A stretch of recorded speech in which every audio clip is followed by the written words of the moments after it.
Hello and welcome again to Casual Magic, or Casual D&D in this case.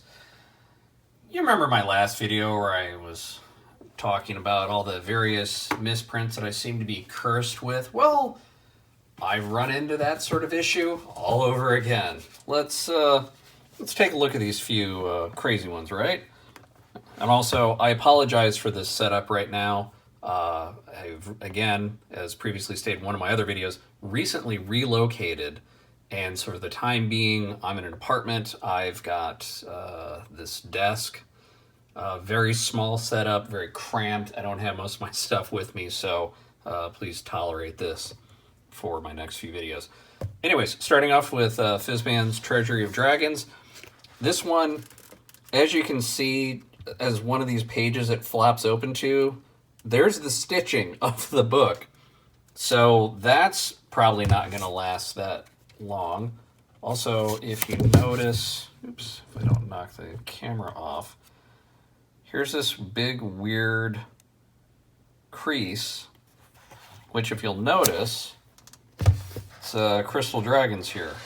You notice on page 169. And for that, I'm actually curious how many other people have that same printing error. So this one, it seems to open up to several crease pages. Now, if you remember, 169, page 169 is where that thing opened up to. So this is one that I have to return. Here's another copy that I got in the meantime. Let's take a look again. Now, this is a different one from a different location. Oh, hey, look. There is a little crease. Let's open it up. Oh, hey, what's this? What's this? Why, it's the same dragon. Why, it's page 169. Why? Why? Okay. But anyways, at least this one doesn't open up to the stitching. The cover's beat up just a tiny bit, but that, I mean, any sort of use in a backpack, and that's fine. So that one gets to go back, and then this one is the other one that I have as a replacement. So that's the craziness with this one. And there's other stuff that I've gotten in the meantime, like, Wild Beyond the Witchlight, it was okay. Van Richten's Guide to Ravenloft, it was okay. But the funniest thing was Candlekeep Mysteries. So this is one that when it showed up, it kind of had this weird warped cover to it, which it doesn't exactly look like it was dropped on the ground because dimensionally it seems to be kind of okay, but it just seems to be maybe a printing defect more than anything else. And then this is just completely split open where that is lying flat, and very soon those pages of any sort of normal use would probably end up just falling out, like pages out of a phone book back in the day. And you can even see this just lies flat because that cover is not very good. So it's like, hey, I think there's some sort of printing defect with this. Can I get a replacement? And they're like, yep, Wizards replacement. We are on top of this. We'll send you a replacement. Here you go. And so I got another copy of Candlekeep Mysteries. But what is this? What? Why? I mean, it's literally like this either got banged against a shelf or someone just took a baseball bat and whacked it there. Maybe something smaller like a golf club. I don't know.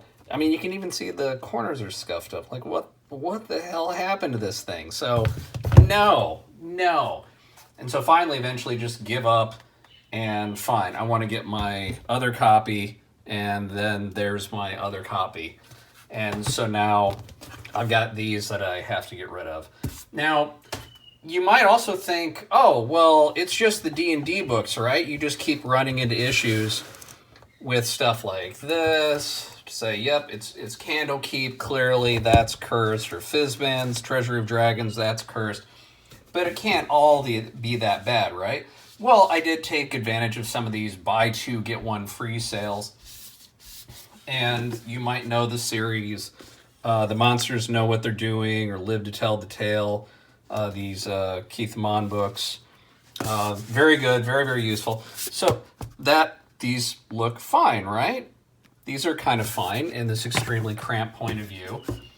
Well, let me get this one out and fold it back the way it was when it arrived, because this one,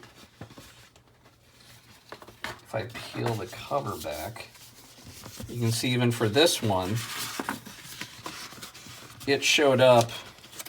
I've tried to flatten it out since, but it showed up basically like that.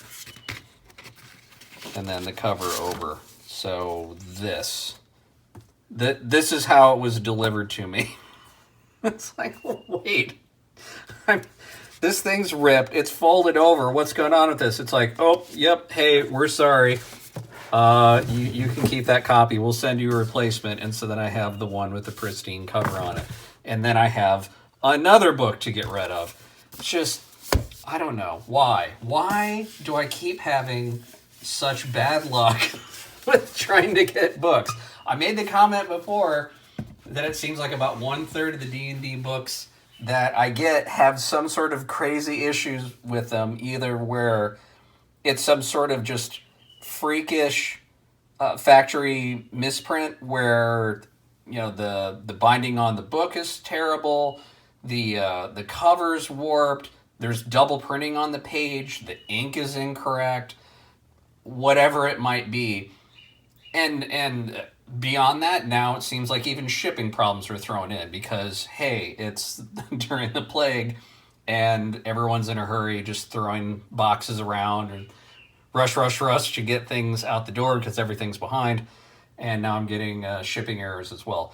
So am I still running into about 1/3 of the books I get having issues with them? It's slowly creeping up to half now. I don't know why. I'm cursed getting D&D books. That being said, this is fun. I highly recommend it just for anyone to just have any one of these one-shot adventures ready to go to just be able to drop into any campaign. This is so flexible to be able to put into a D&D campaign. I highly recommend it. This, if you're a nerd who loves dragons, go nuts. Have some fun with this. If you like Ravenloft or just want some sort of fun vampire grim horror, go nuts for this. And if you want its companion Feywild version, Wild Beyond the Witchlight, actually I'm going to try and make a slight adaptation of this to make it a just tiny bit more, I would say, less complicated and kid-friendly. Because I think the way that Chris Perkins designed this, where you don't necessarily have to use combat to solve every encounter, that you can use deception or stealth or sometimes even just negotiation, that you can actually get through this adventure technically without having to use combat ever. I think that's actually very fun for kids because it allows them to be creative and they don't necessarily have to just do hack and slash all the time.